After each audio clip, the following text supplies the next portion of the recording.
የኢትዮጵያ ኦርቶዶክስ ቤተክርስቲያን ከዚህ በኋላ እኔ ጋር እንዳትመጪ ተወክለኛለሽ ብለሽ እኔ አልወክልሽም። እሺ እናቴ፣ አንቺን ሌቦች ምኖች ናቸው ሊወክሉሽ ከበቡሽና እኔ ልረዳሽ አልችልም።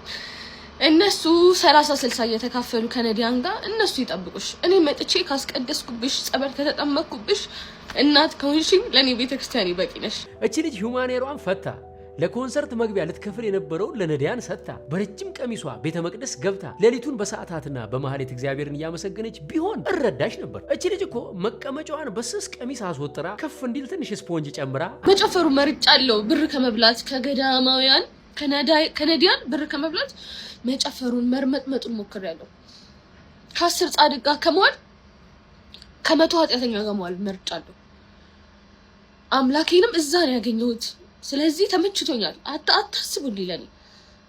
ከዚህ በኋላ ግን መዝሙር ስለማታዩ እኔም ስለማልሰራባችሁ አንፎሎ አድርጋችሁ ከፔጅ ይወጡ። እሺ፣ ስንት አይነት ብልግና በሚሰራበት አገር የአንድን ሴት ልጅ ህይወት ለማጥፋት ይሄን ያህል ከፍና ዝቅ አትበል። በጎ የማይሰራው ባለጌ መሆኑ ይታወቃል። ሰዎች ይጠነቀቁታል።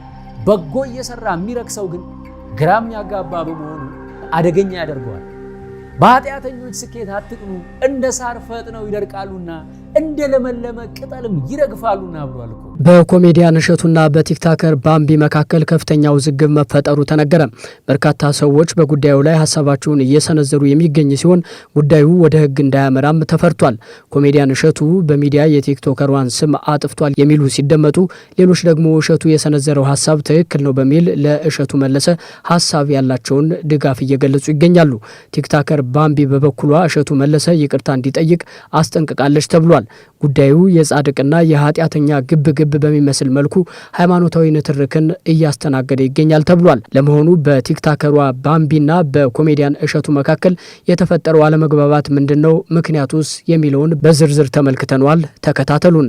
ይህ አቤል ሚዲያ ነው። የኮሜዲያን እሸቱና የቲክቶከር ሀና ጉዳይ ከፍተኛ መጨቃጨቂያ አጀንዳ መሆኑ ተነግሯል።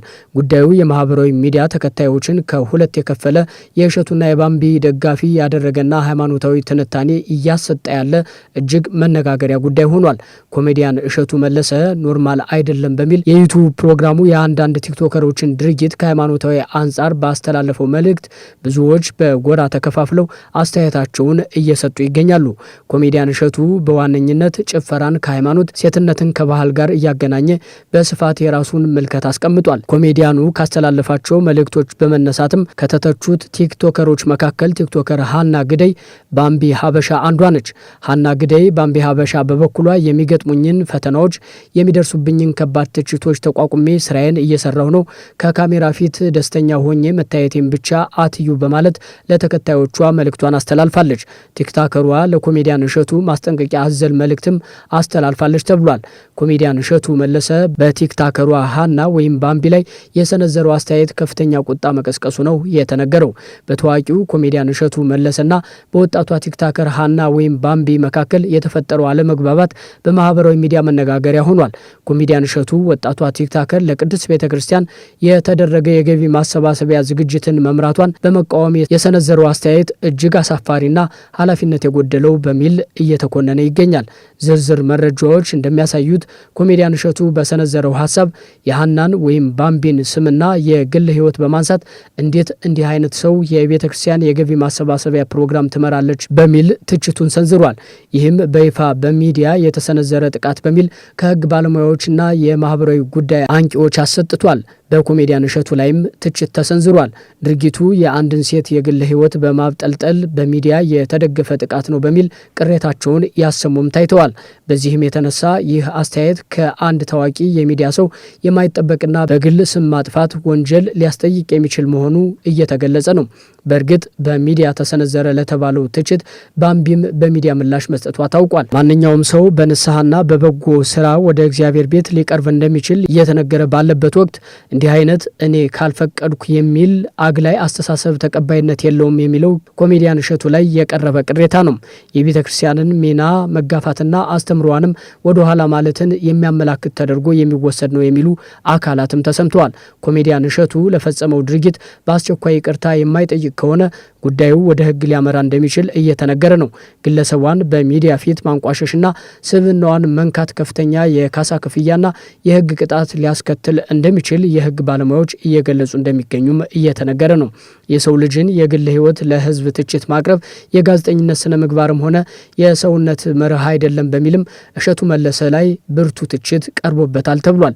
እጅግ አሳፋሪ ተግባር፣ ከእሸቱ መለሰ የማይጠበቅ ተግባር ነው በማለት እሸቱ መለሰን የመከሩ የወረፉና የከሰሱ የተለያዩ ጎራዎች ተፈጥረዋል። ኮሜዲያን እሸቱ ወጣቷ ቲክታከር ሀና ወይም ባምቢ ለቅድስት ቤተክርስቲያን የተደረገ የገቢ ማሰባሰቢያ ዝግጅትን መምራቷ እጅግ እንዳሳፈረው መግለጹ ንግግሩ ራሱ እሸቱ ባልጠበቀው መልኩ ተተርጉሟል፣ ብዙዎችንም ቅር አሰኝቷል እየተባለ ነው።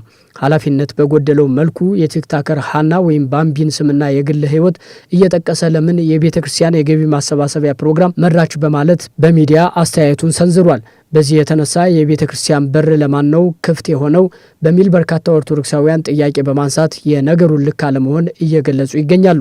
ኮሜዲያን እሸቱ በቲክታከሯ ሀና ወይም ባምቢ ላይ የሰነዘረው ትችት አግላይና ማህበራዊ ቁጣን የቀሰቀሰ መሆኑን በተደጋጋሚ በርካታ ሰዎች እየገለጹ ይገኛሉ።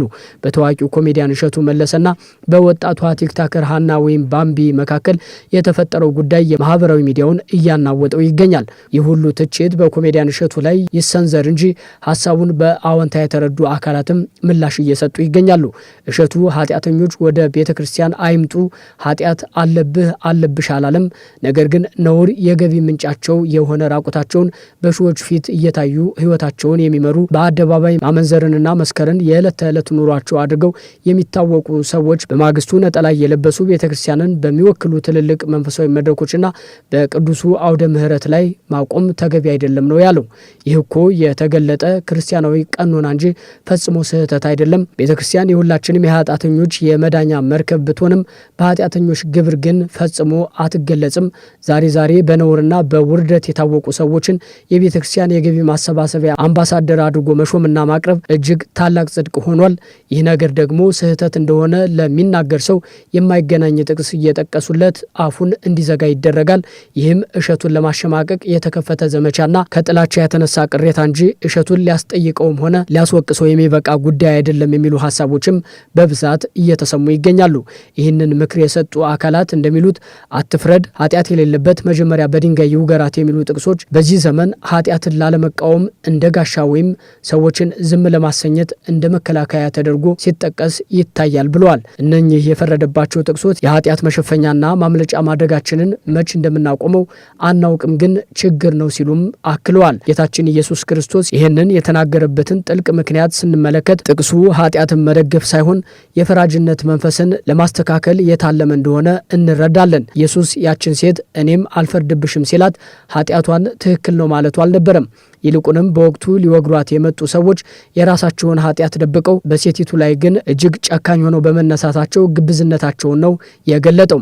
ከእንግዲህ ወዲህ ደግመሽ ኃጢአት አትስሪ፣ ብዙዎቻችን ብዙ ጊዜ ጥቅሱን ኃጢአት የሌለበት ይውገራት በሚለው ላይ ብቻ እናቆመዋለን። ነገር ግን የክርስቶስ የመጨረሻ ቃል ከእንግዲህ ወዲህ ደግመሽ ኃጢአት አትስሪ የሚል ነበር። ይህ ማለት ኃጢአት አሁንም ኃጢአት መሆኑን መተውና መለወጥ እንዳለበት በግልጽ ያሳያል። ስለዚህ አትፍረዱ ማለት ኃጢአትን አትቃወሙ ማለት እንዳልሆነ በዚህ ዘመን መገንዘብ ያስፈልጋል በማለት ሀሳባቸውን አጠናክረዋል። ከእሸቱ በፊት ይህንን ገስጾ የማስቆም ኃላፊነት የመምህራኑ ነበር። ነገር ግን አብዛኛዎቹ አሁን መምህራን ወደ ሞቀበት ስለሆኑ ይህንን ለማድረግ አይሞክሩም የሚሉት አስተያየት ሰጪዎቹ የትውልድ ማነጽ ኃላፊነት በተጣለባት ቤተ ክርስቲያን እንዲህ አይነቱን ድርጊት ማበረታታት ታች ያለውና እነዚህን ግለሰቦች የሚመለከተው ወጣት በክፉ ስራቸው ከማፈር ይልቅ አርአያ እንዲያደርጋቸው መግፋት ነው ሲሉ ይጨምራሉ።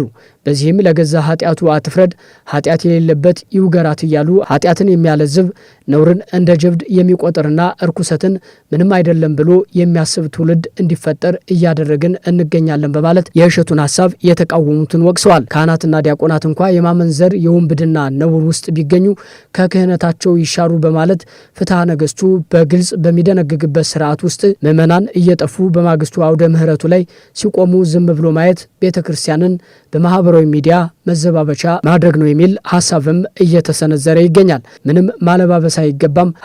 ኃጢአትን ለገዛ ኃጢአት የመጽሐፍ ቅዱስ ጥቅስ እየጠቀሱ የገዛ ኃጢአትን እንደ ጀብድ መቁጠርም ስህተት ነው። ነገ እምነታቸውን ሲቀይሩ ልክ ቤተክርስቲያን ለውንብድና ለብልግና ላይሰንስ ሰጥታ የፈቀደች አድርጎ አሁን ሳይበራልኝ በፊት ያኔ በክፉ ስራዬ ሳለሁ ቤተክርስቲያን አልገሰጸችኝም፣ ይልቁንም መድረክ እየሰጠች ነውሬን ስታበረታታኝ ነበር እያሉ ልክ እንደ ከዚህ ቀደሞቹ ቅድስት ቤተክርስቲያንን ለከሳሽ አሳልፈው እንደሚሰጡ ከወዲሁ ልንረዳም ልንገነዘብም ይገባል በሚል ምክረ ሀሳባቸውን የለገሱ የእሸቱ ትችት አስተማሪ ነው ያሉ የማህበራዊ ሚዲያ ተጠቃሚዎች መናገራቸውን ለማወቅ ተችሏል። ሌላኛው ሀሳብ ሰጪ ደግሞ እሸቱ መለሰ የተናገረው ንግግር ልክ ነው፣ አንዳንድ ሰዎች ለምን እየነቀፉት እንዳለ ራሱ ግልጽ አይደለም ማለታቸውን ተመልክተናል። ቲክቶከሯ ባምቢ የገዳም ገቢ ማሰባሰቢያ ፕሮግራምን መምራት አልነበረባትም ያለው ትክክል ነው። አንዳንድ የሶሻል ሚዲያ ሰዎች ብዙ ፋውል ይሰሩና ከዛ ነገሩ እስኪረጋጋ ድረስ ሃይማኖተኛ ተጫውተው ልክ ነገሩ ሲረጋጋ ሲረሳሳ ደግሞ ወደ መደበኛው የጭሰት ላይፋቸው ይመለሳሉ። ትናንት የገዳም ገቢ ማሰባሰቢያ ማስታወቂያ ሰርታ ከአንድ ቀን በፊት ከቀኑ 9 ሰዓት ከ42 ላይ በአንድ የባህር ማዶ ሙዚቃ መደነሷ ልክ ነው ትላላችሁ? በፍጹም ለቤተ ክርስቲያን የማይመጥኑ ሰዎች የቤተ ክርስቲያን ሽፋን መሆን የለባቸውም ብለዋል። ዛሬ መንፈሳዊ ነገር አስተዋውቆ ነገ ደግሞ ከዛ ተቃራኒ የሆነ ምስል ማሳየት ለተመልካች ግራ መጋባትን ይፈጥራል። ይህ ደግሞ የሚሰበሰበውን እርዳታ የሚካሄደውን ፕሮግራም ተአማኒነት ጥያቄ ውስጥ ሊከት ይችላል ሲሉ ሀሳባቸውን ይደመድማሉ። ኮሜዲያን እሸቱ መለሰ በተለያዩ ጊዜያት ለቤተ ክርስቲያን በርካታ አስተዋጽኦ ያደረገና ማህበራዊ ኃላፊነቱን እየተወጣ እንደሚገኝ ይነገራል።